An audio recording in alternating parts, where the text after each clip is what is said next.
Let me know when you started. Just to let everybody know we're now being recorded. Thank you. And for those of you on the call, please be sure to mute your devices while not speaking. I'm calling to order this NECAT board meeting for July 28th, 2020. Out of an abundance of caution and pursuant to recommendations from federal, state, and local health agencies regarding avoiding group gatherings due to the COVID-19 coronavirus, this meeting is a teleconference meeting. Advanced public comments have been possible through email, fax, email to the address that Cam had provided, and will be read or played at the time if it has any relevant agenda, or if I don't believe we had any, so it's not applicable. I will now take a roll call of board members in attendance. When I say your name, please reply present. Aisha Labala. Present. Shonalyn Brandmeier. Present. Shayla Paz.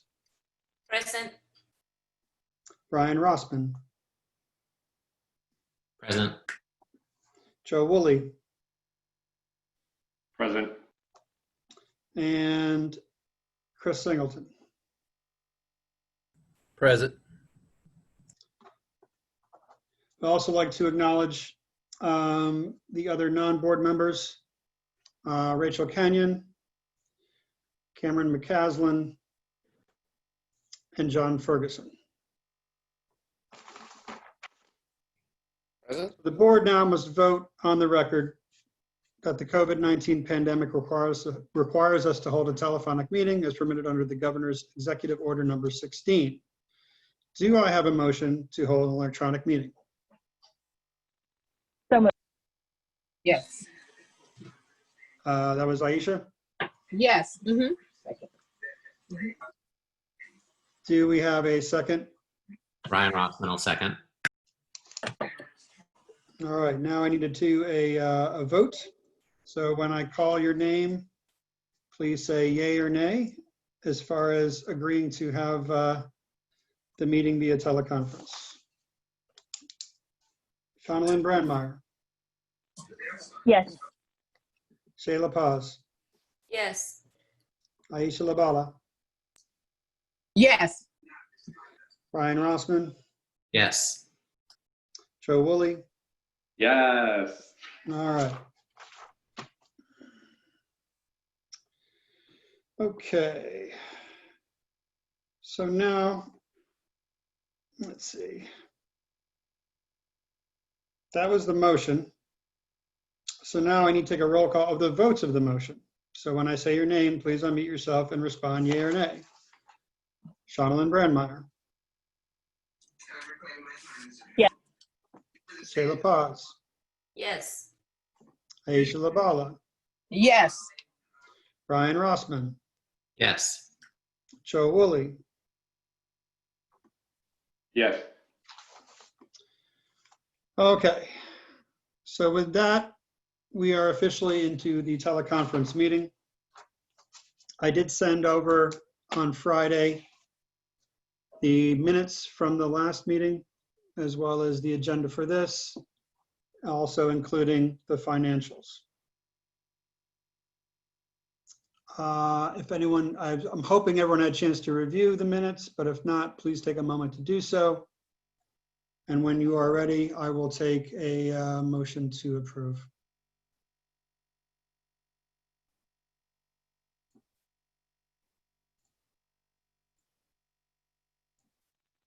Make a motion to approve the minutes.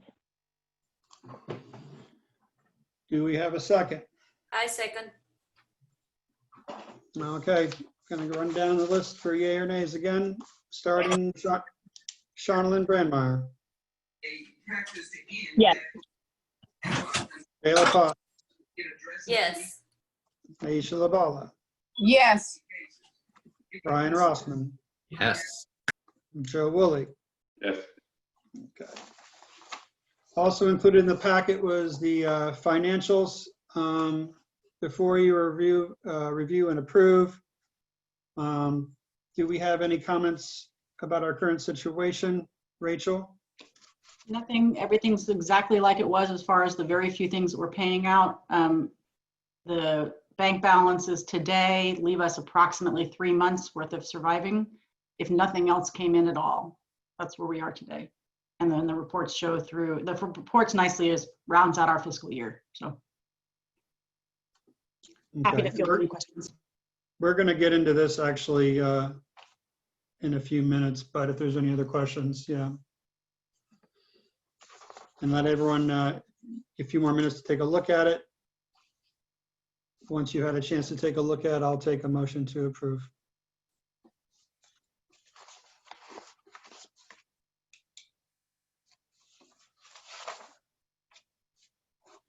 We are going to discuss this more in depth after this, or do you?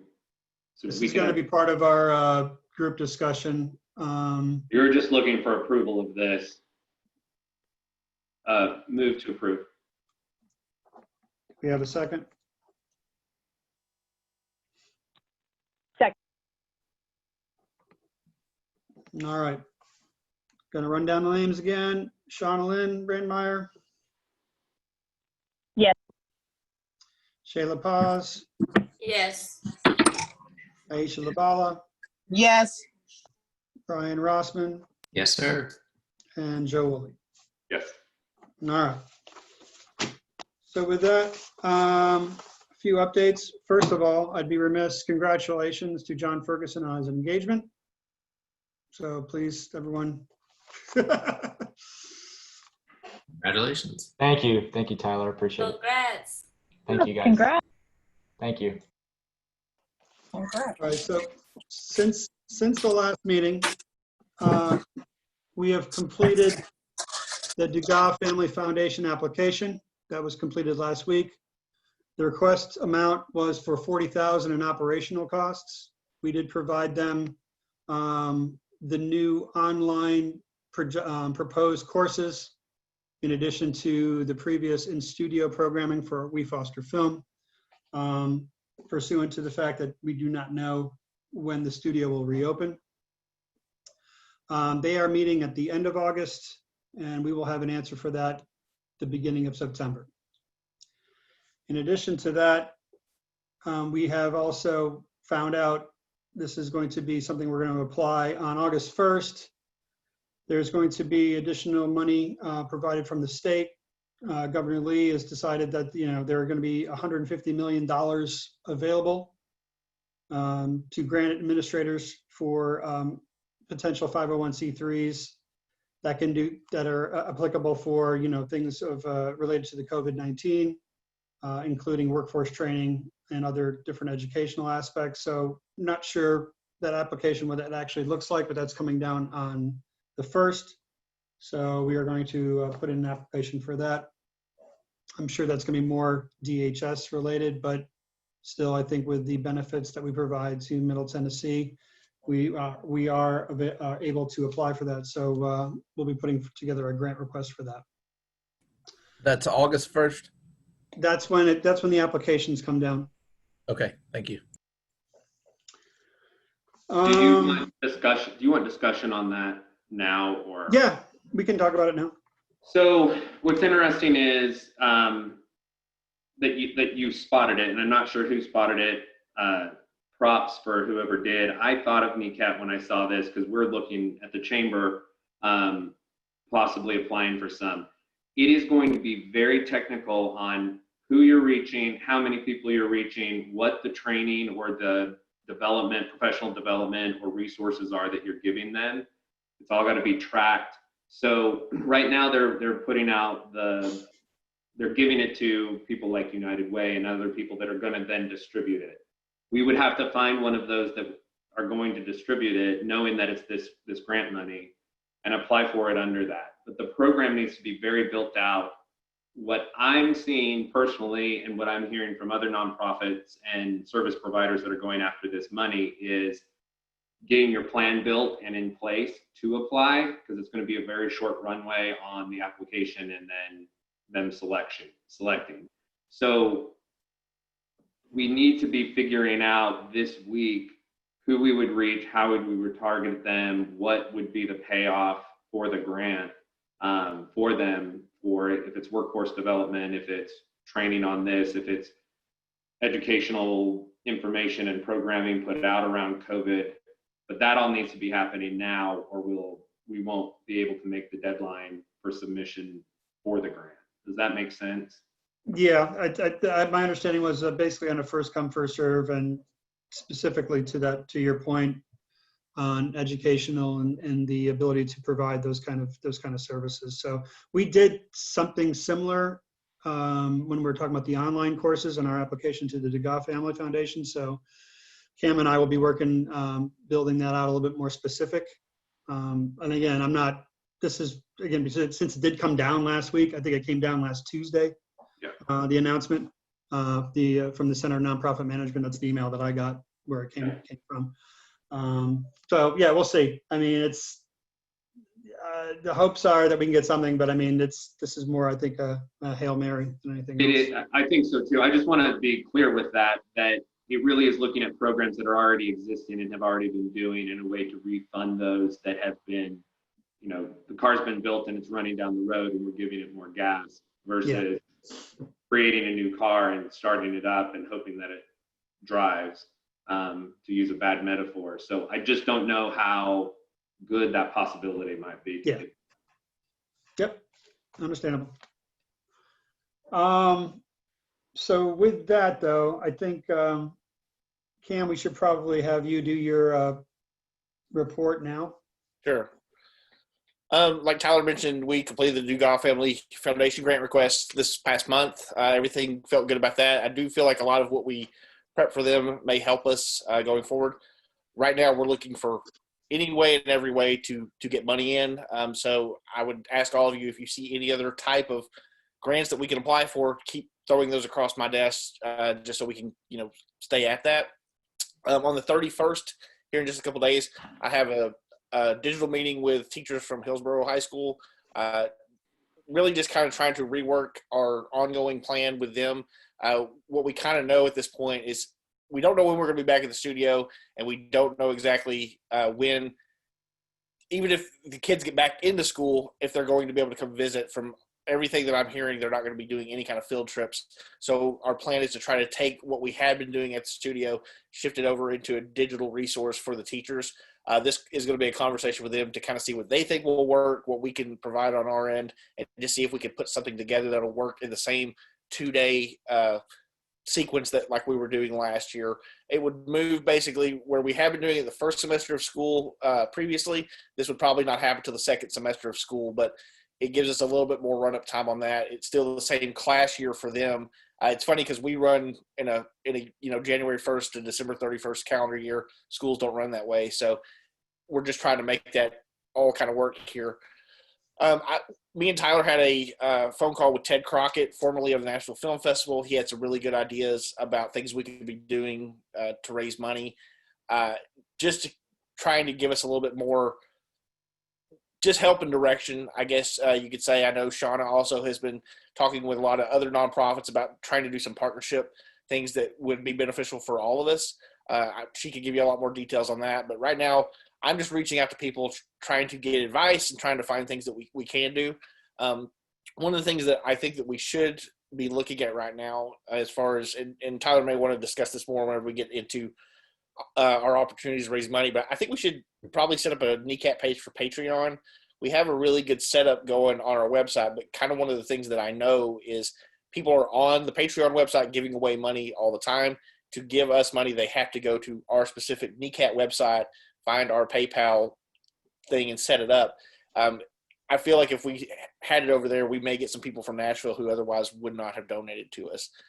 I outlined a rule set and everything for our NECAT Online Film Festival, which basically has people submitting content to us. There's a submission fee for it. We would be airing all of that programming. It helps in a couple different fronts for us. It generates a little bit of income. It generates content for the channel, which we're desperately in need right now, because while we have people making things at home right now, it obviously isn't as robust as the people that are usually making things in studio. So this would put a lot of brand new content on the channels. Really, all I need from the board at this point is just approval, to go forward with that.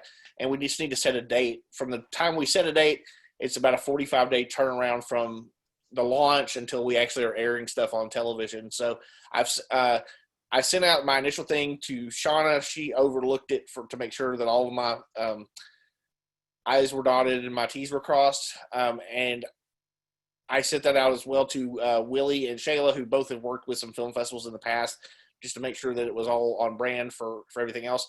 Everyone seemingly liked it. I'm happy to disseminate that to the rest of the board. If anyone has any questions either now or after the fact, want to follow up on email, I'm happy to do that. We also talked a little bit last month about our community outreach videos. We're still working towards that. Shayla did provide a testimonial video, which we're going to use at some point on our social media. And Willie offered his studio space, since we can't get into the PEG studio right now, to film something just a little bit more refined that we could cut up and use for an edit. We're trying to figure out a safe way to go about that. Last month, we had a bit of a COVID scare in my house, and I didn't feel comfortable being around anyone in that moment till we had all of our testing done and everything. So just trying to follow, guidelines to keep everybody safe above all else. Other than that, last month, we sent our email out to our users. I got a lot of really good responses from people just wishing us well. Obviously, our membership wants to get back into the studio more than anything else. They still have questions about that. We kind of are still just following Nashville State's guidelines at this point. The last thing that I heard was mid-August. I know some things have changed in the past month since we got that report from them as far as with the state. At this point, we're doing just all we can do, keep our fingers crossed. Every time I've talked to Nashville State, they tell me that they're keeping the studio clean for us. And it's, and I know John has done a lot of great work to get the new equipment put in. So I'm hoping that whenever it's time to go back, that we're all ready to go, and we can figure out everything else on the money end of it. That way NECAT can last for a very long time. But that's pretty much everything that I have for this month. If anyone has any questions, I'm happy to answer them. The Nashville film document should be dispersed to the entire board. You should I can do circulate that today. Yep. I just wanted to add that I look into the fundraising idea on Facebook, and I tried to do it myself to raise funds for NECAT, and it was denied. So I think that because NECAT is not listed as a nonprofit on Facebook, it won't let me, because when you look for a nonprofit to donate to, NECAT won't come up. So we need to figure out how to make that, like, NECAT to be an official nonprofit organization on Facebook. I can follow up on that. I don't know that our page is listed as a nonprofit. It's not something I'm exactly sure of, but I can definitely reach out to some other people I know at other nonprofits and see if they have any guidance on that. You have to certify it with Facebook. You need our tax exemption, state and federal.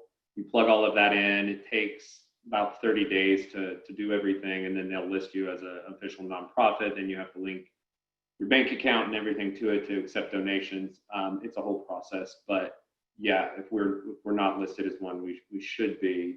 Other free and easy ways to collect donations is Mighty Cause. They seem to take the least amount of money off the top. I don't know if we ever got registered with Community Foundation of Middle Tennessee, or if it's ever been updated. I'm sure Trish had done that. They're the big Middle Tennessee funder and grantor, and you have to have a Giving Matters profile set up to really receive anything in Middle Tennessee. Yeah, we have that. We actually got funding from them last year. They also said a statement that they were, like, not suspending, but they're definitely having a difficult time right now, because Right. we were supposed to submit again. We would have submitted again in July for the following year's grant. We had a $3,000 grant last year. We have the Giving Matters page. That's all. But I think anything like that, anything that we can do that's just kind of, we set it up and we let it be, I think it's good to have right now. Because kind of what I know is, if you think about everything, the way that you use the internet, people mostly go to social media pages at this point. They follow Instagram, Facebook, Twitter, those types of things, but they're not out searching the web for individual websites So people aren't going to just come across us in that way anymore. So we just have to be better about thinking about places we can go. So if anyone has suggestions on that, please feel free to send me a list that I can research and try to do the legwork. And if there's anything that you can do, or, things that to suggest, just put them in front of us, or say, hey, I'll take this, set it up, and get with Tyler, I suppose. Kind of the only issue I ever have on setting things like this up is I don't have access to all of the bank stuff.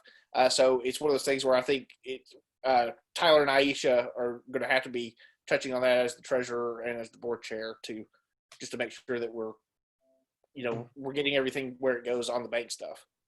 Well, I think Joe made a good point. I think Mighty Cause and Patreon, I think are places to go, whatever's quickest and easiest. I don't know if we need to vote on that, but I recommend that we get those set up.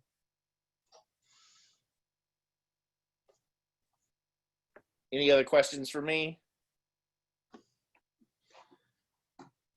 We're going to dive into some more stuff here shortly, but I guess maybe John, you might have some ideas, or actually some updates about Nashville State, the studio, anything from that, or maybe Chris. Yeah, I'll let Chris add anything if he wants to. Nothing has really changed on my end. Nashville State is still in phase 2, and like they said during our last meeting, they recommend that we are included in their phase 4. And like Cameron said, I think that there has been a huge spike since our last meeting, and so it makes even less sense to open up now than it did at our last board meeting, and we just don't want to be part of the problem that is going on right now with people opening up prematurely. We just want to be safe and make sure that everybody who is using our studio is not spreading COVID. And so we are going to be ready as soon as we're given the green light, and as soon as we are allowed to reopen, and we'll work with Nashville State with that. We had a preliminary discussion with my staff and Brian regarding the videos that we were planning on rolling out with, kind of highlighting all of our new equipment, making sure that everybody is kept up to date, and also highlighting how to use the new equipment so that people can be as educated as they possibly can be once they're going to be coming into the studio to use the equipment. It's not going to be the first time they're going to be seeing it. They're going to have already had some online training, or as much online training as we can provide. And so we are currently working on those videos so that we can provide those to our members and make sure that they are as prepared as possible. And also just the promotion aspect of it, just making sure that we get people excited about coming back in, and we get new members who maybe have never been to our studio, get them excited about the new equipment, because that's part of the benefit of having new equipment is bringing in new people and getting people who have never been to our studio, getting them in the door and getting them producers so that they could start adding to our content and adding to our community. But yeah, just it's everybody's starting to get that itch to get back in, but like everybody else in this community, in this country, we have to be patient, and we have to not rush things back when we just want to. We have to be smart about it. So I think that's currently where we are.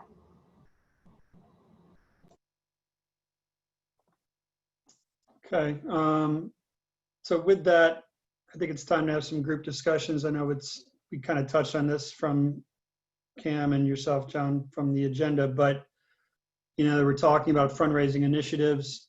I think there is a big question mark though, with the studio reopening timeline and just a source of funds.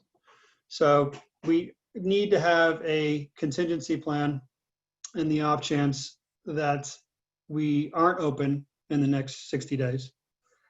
And if we do run out of money in October, if that's the runway, what NECAT looks like moving forward. There's a lot there. I think it'll benefit us if we have a committee to discuss this as well, but we need to have an outline, because The board itself is responsible for the programming, the fundraising, and everything from hiring staff. So if we are going to get to a point where we don't have funding for staff, we need to look at our overhead, which is about a little under $20,000. And then if we move forward as either a board-run organization, or if we decide after 42 years that we want to dissolve the organization. So with that, we can have open discussion now. But again, I think it should be a deeper dive into exactly what a contingency looks like with a separate committee. Joe? So clarification first, how long is our cash flow? How long is our runway? You said October, but I thought the financials said September. 3 months. We have 3 months, August, September, October. We can make it through 3 months. The 1st of October. Without any kind of cash. The 1st of We can pay for August, we can pay for September, and we can pay for October with what we have. Fair, like just. Okay. So with that clarification, what I'm about to say, I say as next to Tyler, the longest board member serving.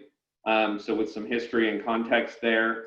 I also say it from working with nonprofits in the area that are folding up and shutting down due to the situation that we've all found ourselves in. And also running a nonprofit membership organization and the issues that I'm seeing. So I want to state that up front with where I'm coming from with this. Our role as board members, first and foremost and legally, is fiduciary agents of this organization and not spending money that it does not have. And I think we're in this situation where we could possibly spend money that we don't have. We know the runway. We have a 3-month runway, let's say, which is a longer run than some nonprofits are finding themselves in, but it is not a long run. And the conversation that we're having today has got to happen today. And we have about 30 days to make a decision on folding up an organization, because you want 30 days of funds of work from your staff to close up shop, so to speak.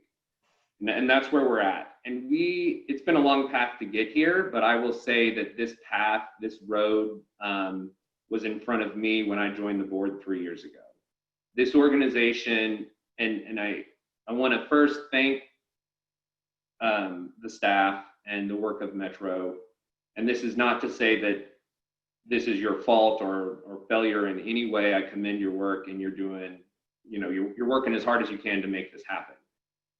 But NECAT fundamentally, I think 3 years ago, I saw that it didn't have a good business model or model for operations. The fundraising that it was doing was not maybe what it should have been. The programming should have been key, and membership should have been key. And I think there was a focus in other areas of what NECAT was doing instead of on the basics of what NECAT was doing. And I think we found that, and we saw it when Cam came on, and he has been focused on that since then. But unfortunately, the situation, I think if COVID wouldn't have happened, we might have been able to reinvent the thing and keep it going, focused on a product and membership and growth and revenue in that model. That is not what we were doing before that. We were basically kept alive for 2 years from a grant from Metro to make one program. And when that grant went away, the whole organization was shown to be not solvent, not able to support itself. Many of you were there for that decision and that discovery, and when that grant didn't happen. But this has been a long road to get to where we're at, but the road has always been there. And unfortunately, I do not think there is a path forward with this organization, with the business plan or the model that it operates under, with the way technology exists today, with what public access television is. I think it's going through a whole shift, and it's a hard model to sustain in general. There are no Metro funds to save us. The city is broke, and this is one of the lowest priorities that they're going to contribute funds to, especially with the limited population that it serves.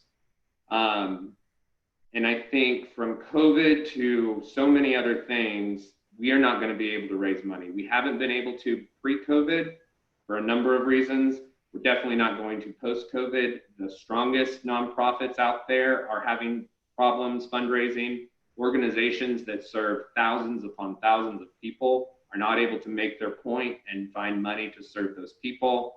Corporate donations, nonprofit donations are down across the board, and they're really targeting impactful programming. Community television or making TV and filmmaking, I don't think registers on any list right now.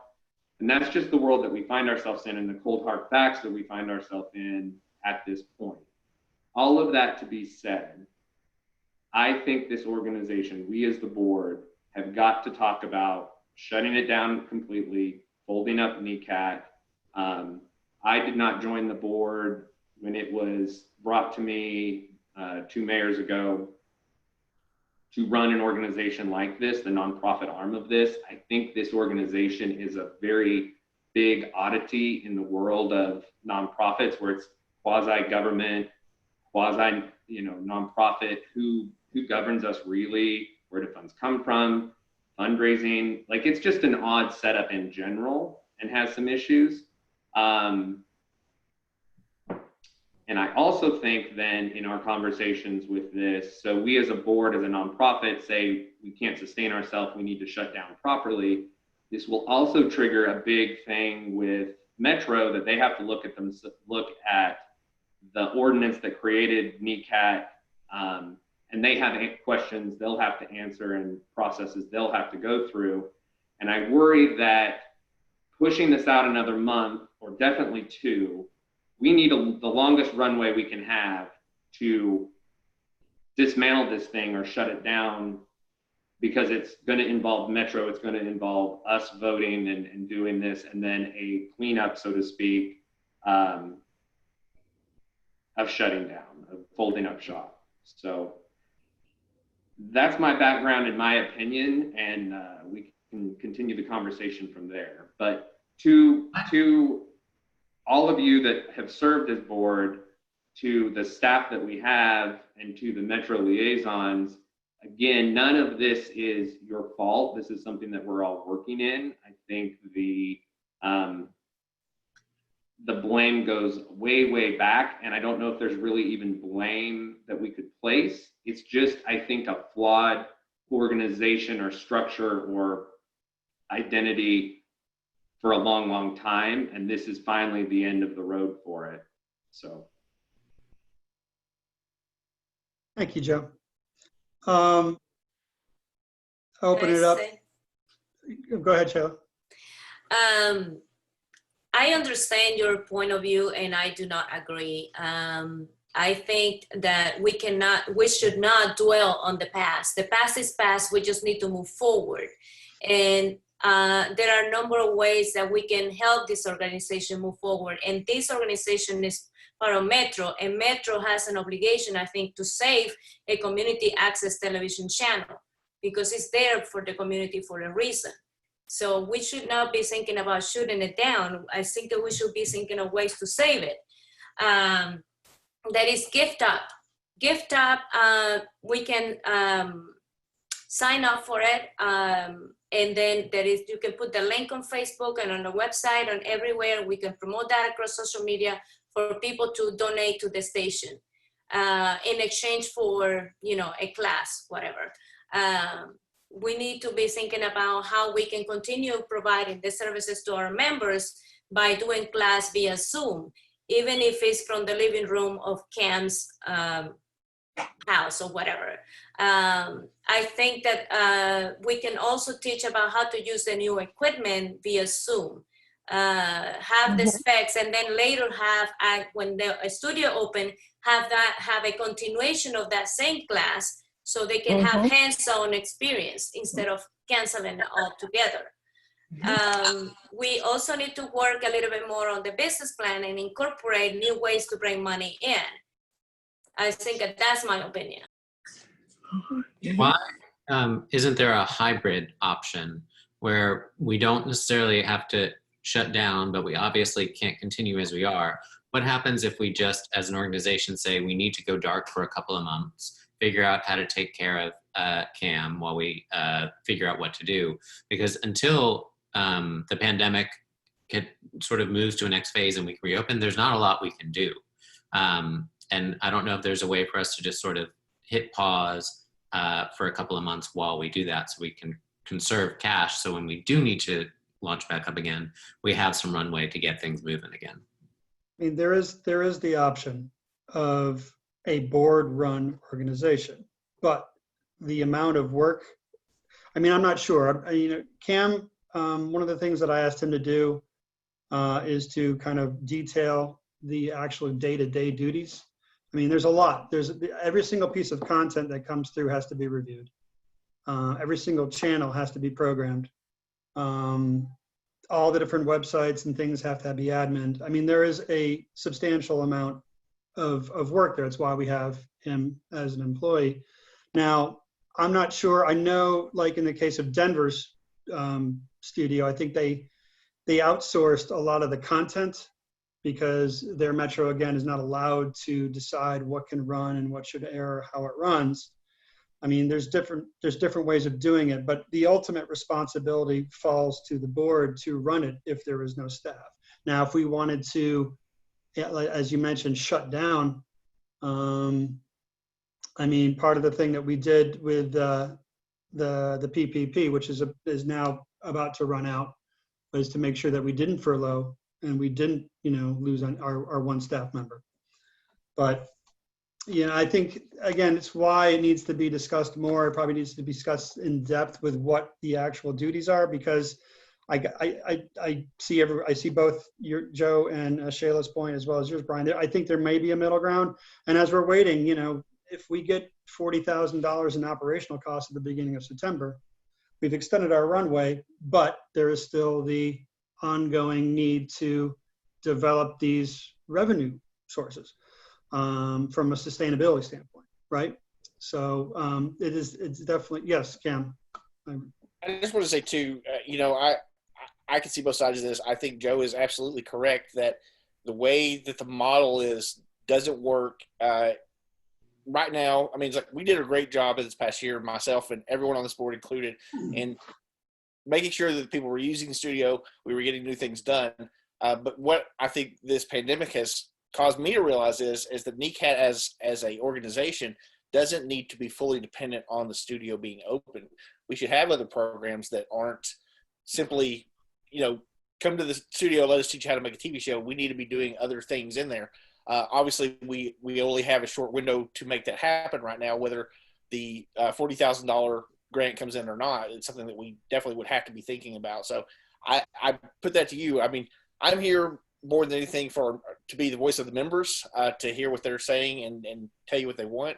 It is a lot of work, and I'm happy to detail all that out.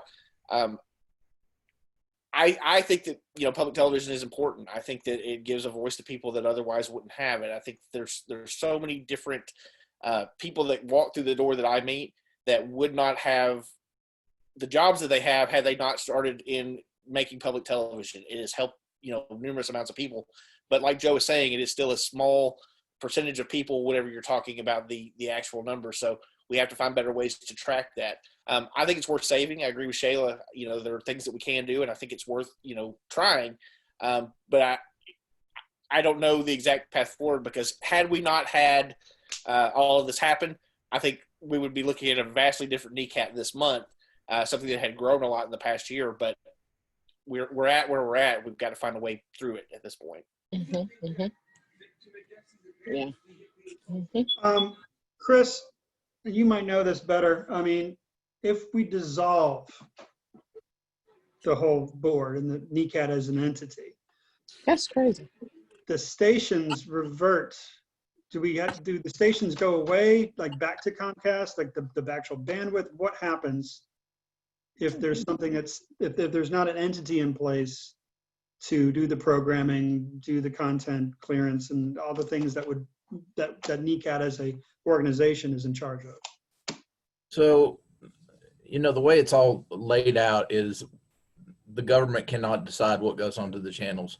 So that would be one way to look at it, is that the channels would need to be reverted back to Comcast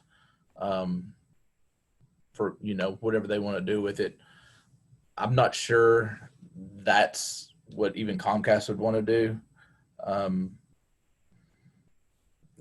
I would have to get into with Metro Legal and find out more about it. I don't think that they would go that route. Maybe, like you said, maybe we could do what Denver did and look at outsourcing content.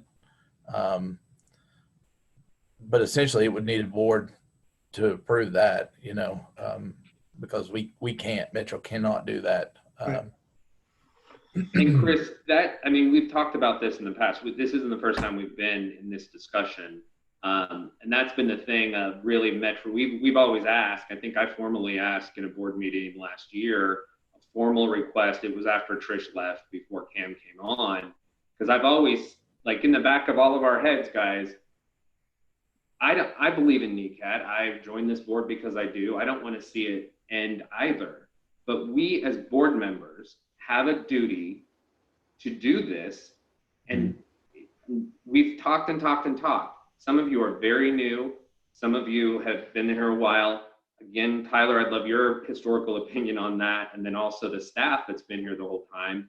This has been in front of us since I joined 3.5 years ago. How are we going to stay solvent? How are we going to raise money? I'm not wanting to do this, but we as board members have a responsibility to have this conversation and talk about it, because the path in front of us is pretty clear if you look at it. For 3.5 years, we've been trying to figure this thing out, and now it's do or die time. So Chris, we've been asking, I think it's very important to know what Metro would require of this board and what technically would happen if NECAT folds, and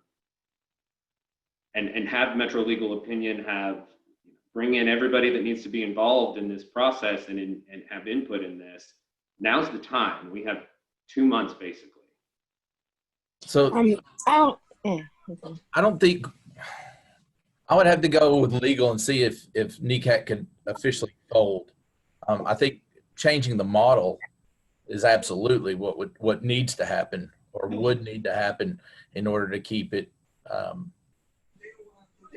working. I mean, if you look at it, the only overhead that there really is a staff member. There are some other factors that would need to be addressed, but ultimately the board could continue. It just wouldn't have a staff. Tyler and I had a short discussion when we were asking to put this on the agenda, when we were talking about that. And, you know, it could be something where, you know, they reach out to members of NECAT and put together like a small committee and let those producers vote on what needs to be put on. You know, what needs to air, what doesn't need to air. You know, it's basically, Joe, we just have to recreate a model. And if it's with Cam, that's fantastic. I'm all for it. If we have to move away from the employee model, then that's the way, that's kind of what the board's tasked to do.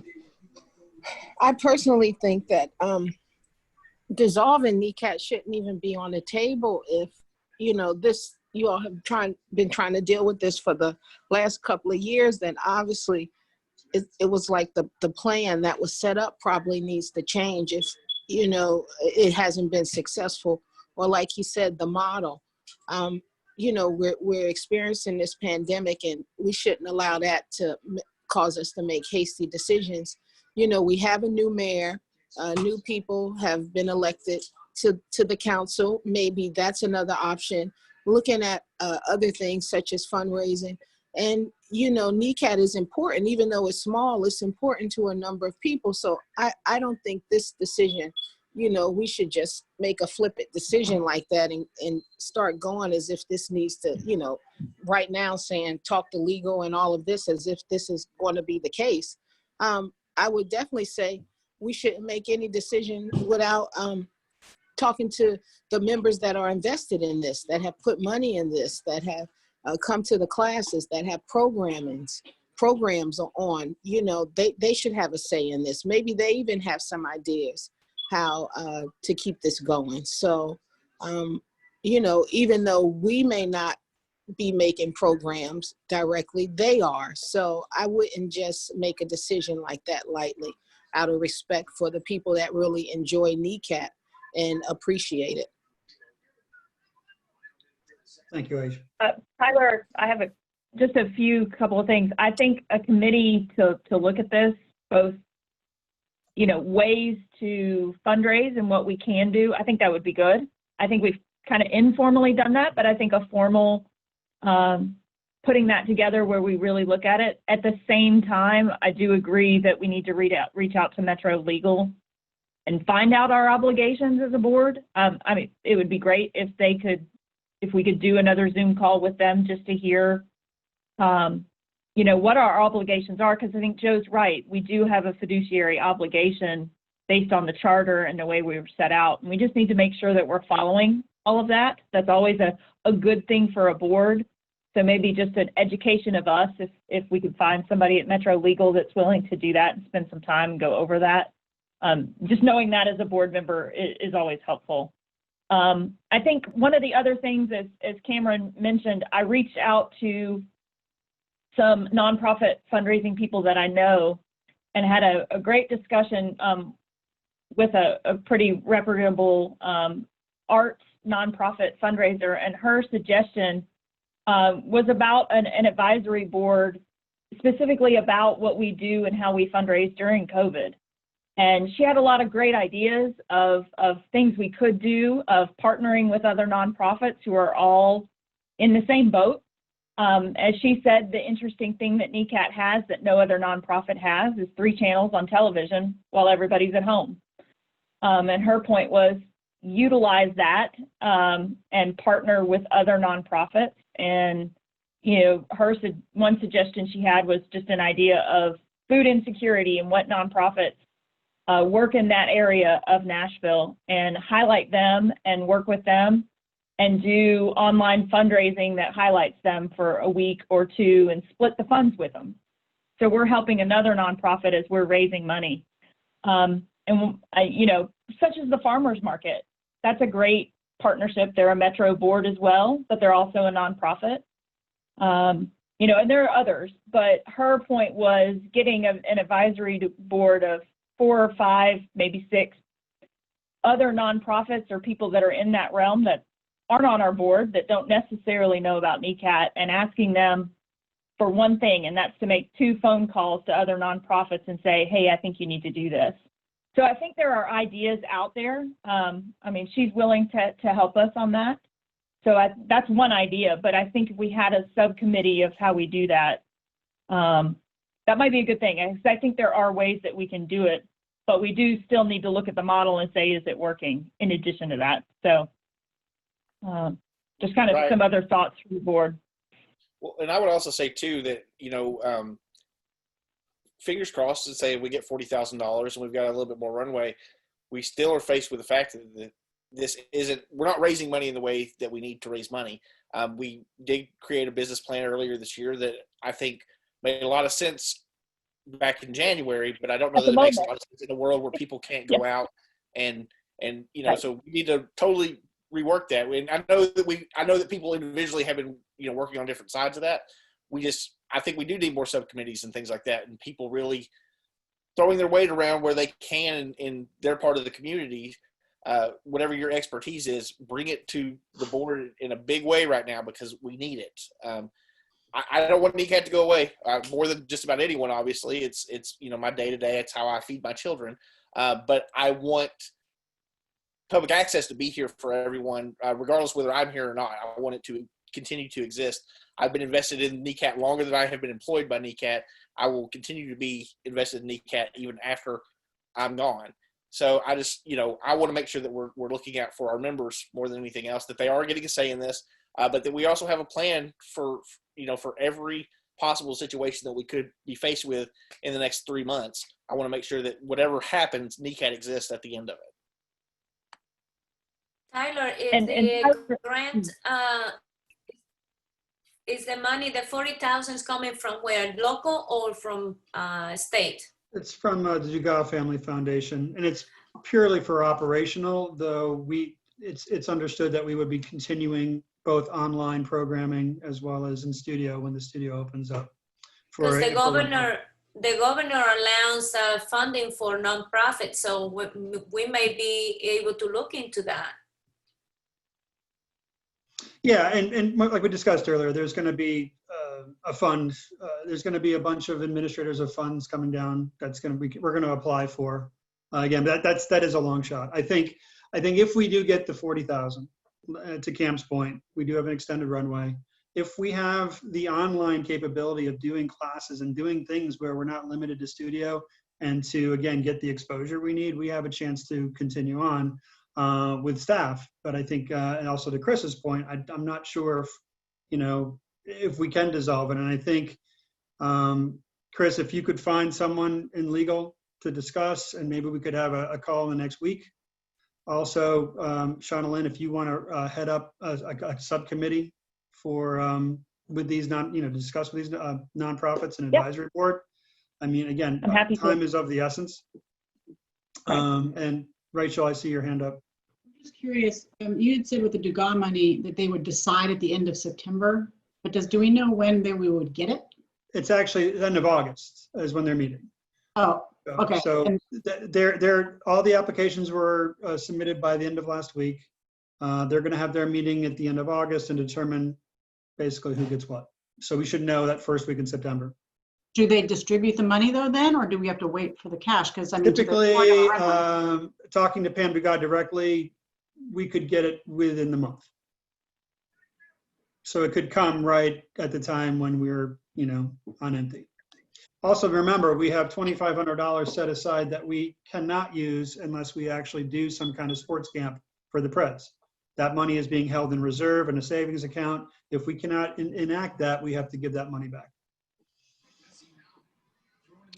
And I have a question for Cam. Is that the only money that's earmarked? Sorry. Is that the only funds that are earmarked like that?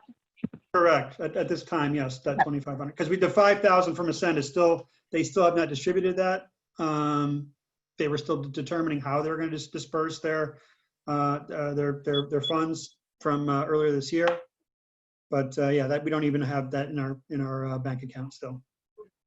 I think once I have the conversation Friday with Hillsborough about what an online class might look like, that may also kind of figure out how, if we were going to do a digital camp with the Preds, obviously we need to have a conversation with them to make sure that we're all free and clear on that. But I could see that going forward in a way that we did it similar to how we did last year. It would be a 4-day camp. We would have activities every day and just teach it all through an online class. That way that money could be used. But like I say, that really, I think working with the schools first is going to be how we get to that point, figuring out what they want and how we can go forward with it. I think an option. I think an option of a way to generate some money is possibly offering even like a certificate for people interested in like videography and just to get a hands-on, and it can be marketed in such a way that it can be used to professional development, or to get their foot in the door working at a studio or at a TV station, something like this, something maybe $300, $400, $500 a week workshop, and that can continue when the studio opens, and it can continue start now, get a nice round price and something that's fair. That's an option. But I also wanted to know, in regards to content, do you have to be a member in order to put some content on right now, if that's what we're needing during this pandemic? Or how could that work? Because I may know a couple Sure. people that could. So one of the things we've opened up through this pandemic is opening up to the public. We have Metro School teachers who have submitted some things that we have been running daily We're Mhm. totally open to that. We also have kind of set aside some time to say if anyone wanted to send something in, if they weren't a member but they've been making something at home, as long as it meets our content guideline, we would run that. So it wouldn't be like their show would be on every Tuesday at 7, but every Tuesday at 7 we would run a different type of thing that would be shot at home that wouldn't cost them any money. The hopes being that whenever this is all over, those same people would come into the fold of NECAT, pay for a membership, use our TV studio and things like that. Part of the thing we're doing with the film festival is taking content in that way, where you're not paying a membership, but you're paying a fee per piece of content that you're putting in. And so that's the way that we were trying to generate money out of that. You don't have to be a member necessarily to put content in, but historically we've required that just because it keeps people involved and it keeps even the small amount of income that we get from membership, it does help it along the way. And right now, more than anything, we have to find ways to generate funds. So what I would ask of anyone like that, if they're making things at home, yes, absolutely send it. But if it's something that's more on a creative, pay the membership, get it on there. It just needs to meet content guidelines more than anything. But that's always been true of things that get shot at home. I mean, if the whole point of like going to the classes is so you could use the studio. You've always been able to pay an $80 membership, make things at home and submit it. And once they submit it, as long as it meets content guidelines, it's been able to air. And it's been that since before I've been here. Okay, thank you. Is there a deadline for the $2,500 fund to use it? We just got it in April. The mid-year report is due at the end of October. Okay, So so we we have- had to we figure have out until next something year. soon. Yeah. Well, I mean, we have to do something before, Right. And that historically, that camp has always happened during fall in the break. fall. So it doesn't necessarily have to go there. The reason it always has made sense there is because the kids are out of school. We take 10 kids from Metro who come in for last year it was 4 days.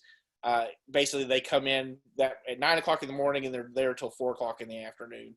And we do a production, different type of production all week, different classes and things like that. It is very much something that we could do online. It's just a matter of making any kind of production, whether it be like right now, it's like just sitting here talking to you. It's easy because I'm sitting in my bedroom. But if we have to do a makeup demonstration or we have to do a demonstration on green screen, there's a little bit more that goes into that as far as shooting it goes to make sure that we're communicating even with just 10 students. But it is doable. It's just a matter of Can we do it based maybe on writing, a writing workshop? Absolutely. I think there are a lot of different workshops that we could do like that we could charge. Part of what we were talking with Ted Crockett about last week was doing things like that. That goes right back into what I was saying about NECAT as an organization has to be about more than just booking the studio and making shows for the channels.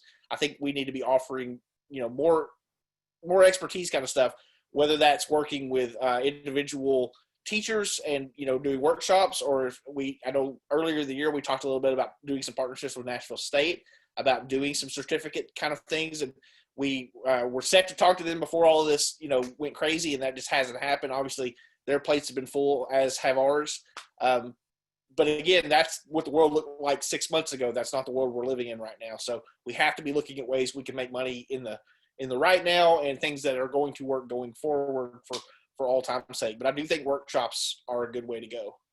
And that's one of the things that Keith even stressed, is that the educational aspect of what the studio can provide during this time, it's providing skill sets. So if we can have online programming, since no one can go to the studio, to actually augment that, and if there is some kind of, certificate that we can create that actually could help someone, get a job down the road, all the better. Yeah, and realistically, right now, the thing that I would say about that is it is hard to get people to pay money to do an online class whenever there's so many great organizations that are giving things away right now. And so it's one of those things where like we could put a whole lot of work into something and say, hey, it's going to cost $50 or $500 to do this, and no one is going to sign up if we don't have something that is that's going to drastically change their world. $500 is a lot of money for people who are trying to get a start in entertainment. It just is. So it's one of those things we have to make sure that we're doing things that helping people, that's helping us make money, to keep the doors open. But at the same time, it's not just, what I would hate to do is spend a whole lot of time thinking like, oh, we're going to get 30 or 40 people to do this and nobody sign up. So we have to find ways. You just have to But give them the option to pay full and do a payment plan.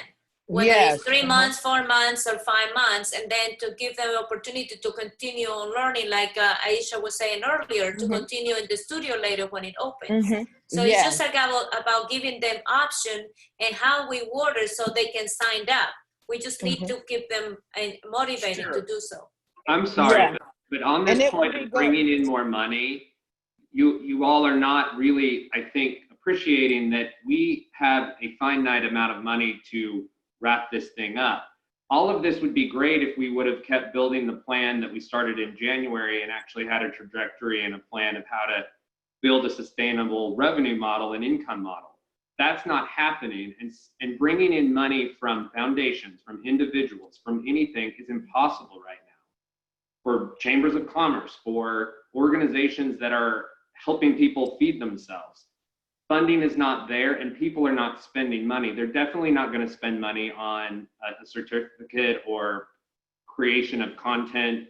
We don't have a studio they can use. There are so many issues that are going to block us bringing in money in the short amount of time that we need to bring it in. And that's really the fork in the road that we're in right now. Right. Is you see the runway, you see where we're going. We have 2 months to figure this thing out. And these long-term plans and these hopes for money and things, we need to be realistic and we need to do what we need to do. I agree with that, Joe. And I think historically, even the money that we have received in for classes, it makes up such a small percentage of the money that goes into NECAT anyways. I think it's all good plans. And I think if we get a longer runway and the world goes back, to a place where we can all be together, I think that those are all things that we need to be looking towards. But I think right now it is a matter of we are living on a hope and a prayer that the DeGoff Family Foundation money comes in that gives us a little bit more runway, that maybe we can get the studio back up and running. But even then, we're going to have to find bigger revenue sources. We're going to need grants. We're going to need things like that to make it all work, because taking it member by member, $80 at a time or $50 per class at a time, it's not enough to sustain what we have been doing in the past. And so we've just got to think of other ways. All of these are good ideas, and I thank all of you for the work that you do and for bringing those to us. We need it, but I think right now in the here and now, I don't think that in the next 3 months that we're going to have enough people donate to an online class enough so to save NECAT. And I think that's the point that Joe is making, and I completely agree with him on that. So I think from actionable items, I think we need to really get an idea. Like I mentioned, Chris, we have to just figure out what is it, if we can't, if there's no dissolution, if it has to be a board member, run organization without staff, we just need to know that. So I just reached out to Keith just to get some quick guidance on this, and he's you're more than welcome to put a proposal together to dissolve the board. However, it's going to take a Metro Council vote to do that. So I still don't think, I know we're talking money and I'm glad, that we're trying to find ways to keep that model alive, but I don't think that's the model. I really don't. I think I think it's just going to take a different way to look at things because like everybody's saying, you're competing for so many dollars right now. It's going to be hard to come in there with this kind of thing that only services a low amount of the public, basically. So I agree. I think Cam's on to something about it needs to be more than the studio. If you remember back when we were talking about moving the studio up to Madison, that was my whole thing. NECAT is not the studio. There's the studio and then there's NECAT. Okay. So the main thing that NECAT is tasked with is to make sure is basically the programming, the decisions on programming. So, I'm all for pushing for the next 3 months to try finding more revenue sources, but at some point we need to look at the model and redesign. Chris, to Keith's point about an act of the council to dissolve NECAT, I still would like legal's opinion of what this board has the power to do and what that would look like and what would need to happen. The first thing we have to do is look at our spending, and unfortunately that directly ties to our real cost that we have right now is an employee that I do not want to get rid of, but if we can't bring in more funds, that's going to be the first thing that we have to address. And then we need to know any overhead or any other bills that have to come out of our bank accounts that we would need to pay so we don't default on anything or go into debt on anything. And then the whole discussion of what are the core things that the board has to vote to do to put programming on the air, if it's just repeating all the programming that we have. We need next steps, and we need Metro input on some of those. And Rachel, I know you can provide, I believe we had just paid our board liability insurance. I don't believe there's too many outstanding overhead except for like monthly cable and printer. There really isn't much. It's RJ Young and Comcast, and it's like $500 all in or something approximately. But there's no over. There's nothing, but there's nothing extended, and there's nothing that can't just be cut off and done with. There's nothing else. Like the $1,500 for the music library, that could be cut off very easily. Yeah. You know, Yeah. So there's nothing, Joe, that we still have extended that would we can't get out of having to pay, or that's. So we paid you, we paid all the bills that we would need to pay. And our payroll for CAMDEN is what we're looking at as paying out, needing to have funds for. Well, so basically every single month we write a check to Comcast, we write a check to RJ Young, we write a check to me. We process CAM's payroll every other Friday, and all of that, the taxes and everything that have to do with that come out automatically in a process at time of payment. So basically every other week we have a payroll that comes due. And at the end of every month, we have a Comcast, an RJ Young, and a me that come due. And those three things, not payroll, but those three are roughly $500-600, something like that. So I would but at the end of a month, when we pay those, there's no more. We can just say, hey, turn my service off, and I can stop working whenever you guys tell me. Right. With that clearly laid out in front of us, I think we all see if we don't bring in the 40,000 or somehow money falls in our lap, we see this timeline of what we've got to take into account by not going into debt and paying all of those things. And you see that we have 2 months really, because I don't think we should exhaust every bit of funding in that bank account before we close it, because we don't know what other costs might come up after we've pulled all of those other triggers to shut those other things off. With that being said, as a board member, I want to have an emergency meeting if we need to in the next month, or if we can go to our regularly scheduled monthly meeting, but we've got to make a decision and have a lot of input and feedback from the parties involved, like Metro, on next steps, because we're at the end of the road here, guys. And this isn't the first nonprofit that I've been involved in shutting down, unfortunately. And there's a lot of things that we have to do, and there's a lot of things that we have to think about. And 2 months is a quick turnaround, but it's not the shortest we could have. So we're fortunate in that aspect. Can I also suggest here, even on top of I think an emergency meeting is good for you guys to have, depending on what our regular scheduled meeting is. Let's look at that compared to when the DeGoff Family Foundation announcement is. That way we kind of know, because if we have a meeting 2 days before they meet, we still don't know kind of what our runway is. So I think it may be good to maybe schedule for a day or two after that, just so we know exactly what we're getting into. That's fair. I'll find out when they're actually going to be announcing.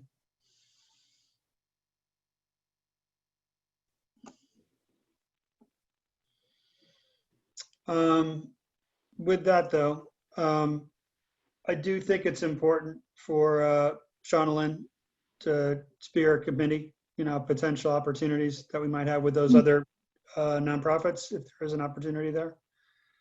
And I think, Rachel, it's probably to go back into those, go back into our budget, our our overhead and just, and make sure that we're not missing something. I know we did this with the budget, but again, I mean, the annual liability just came due in June. So that's the only thing that's sticking out in my mind, the liability insurance, board liability insurance. And then just, reverse engineer as far as like what we have backing out to the 2,500 and, making that call, once we know when the Dugas Family Foundation is going to give us money or not. And then Chris, also in the meantime, yeah, like Joe said, if we can get any more full detail on what exactly our obligations are, what options we have, basically. Sure, will do. Are there Chris, other board members that would be interested in being on the subcommittee? I mean, we could meet next week. I mean, we can just talk about these ideas, and then as we move forward with Metro discussions and what Joe was saying, the subcommittee can either dissolve or keep going, especially if we hear from the Dugas Foundation. But are there other members that are interested? I can go ahead and schedule something for next week, so we at least have something in place if we do decide to keep going. I'd be happy to help Sean on. Okay, Brian, great. I'll be there too, Sean. I'll be on the committee as well. Okay. Yeah. All right. And I'll be on there, Chris. Can you share it with okay. everybody? Can you Yes, share it with everybody? I think absolutely. everybody on this Yeah. board that's on You this can add call me. and not on this call needs to be invited to everything we do moving forward. And where we are allowed to meet like this, we'd also checked on electronic records and communications, and it was okay for us to all email each other. That needs to start happening with everything we're going forward on. And Chris, I would ask Keith first, but then I think it needs to come back to Tyler. Tyler, you may need to draft a letter that the board, quote, digitally signs, asking for official guidance from the mayor's office, the council, Metro Legal. Like, we need to start pulling these official strings. And I, as a board member, am asking that I be copied on everything and informed of every step of this with anything going on. And I think we have a right to do that. And we need to do that. Yeah, at this point. Obligation to do that. Yes. Yes. Agreed. Hey guys, real quick, I just want to add one thing before we move on. I've been involved in this organization for probably the longest, since 2008. Actually, before they even named it NECAT, it was MEAC and CAC. And I have seen in the past how they've had volunteers make programming decisions. And so it is possible to do. They used to have members, NECAT members or members of the organizations, make those decisions and do it successfully. And so people who are members of NECAT, between dissolving the entire channel or channels and them taking on that responsibility of making programming decisions, I'm sure they would accept that responsibility. And so there are a lot of people who are members of NECAT, if they were here on this meeting today, that would say, we'll do whatever we need to do and volunteer our services, whatever we need to volunteer, in order to keep these channels on the air, in order to keep these services available. And speaking from an operational standpoint, from Metro's point of view, we obviously are handling completely the operation of the building and the operation of the equipment. And so that there's no risk of us losing any of that functionality from a technical standpoint.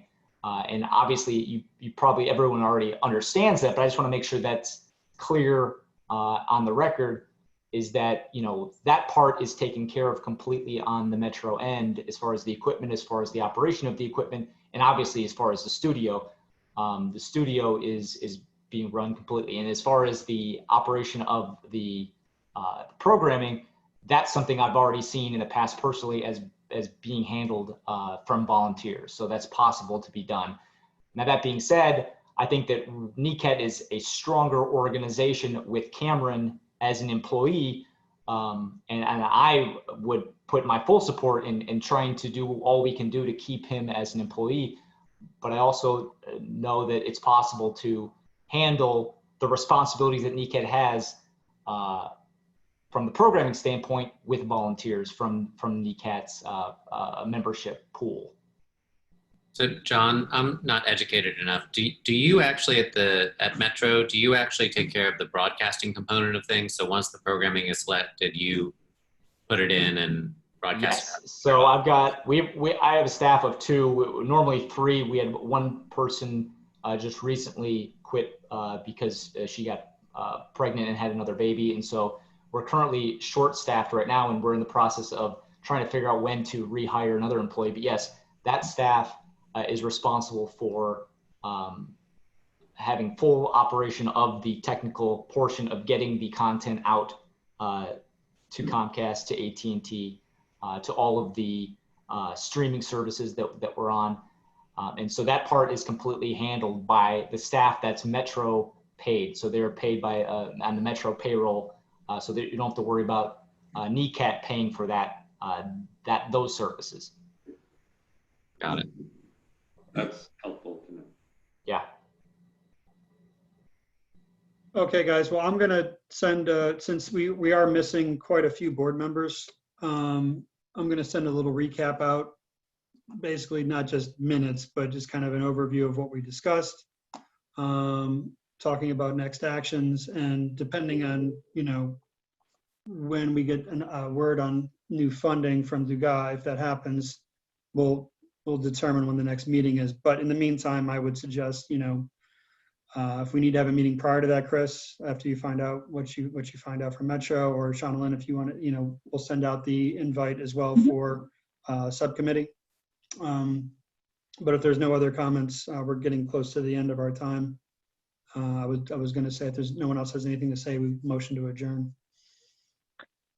Tyler, what I'll do is I'll send you a Zoom for subcommittee next week, a meeting, and then that way when you send out the recap, it's already in there. Great. That way it's all in one email, if you like. Perfect. Okay. I really appreciate everyone's time today and everyone's input. It's valued. It's important.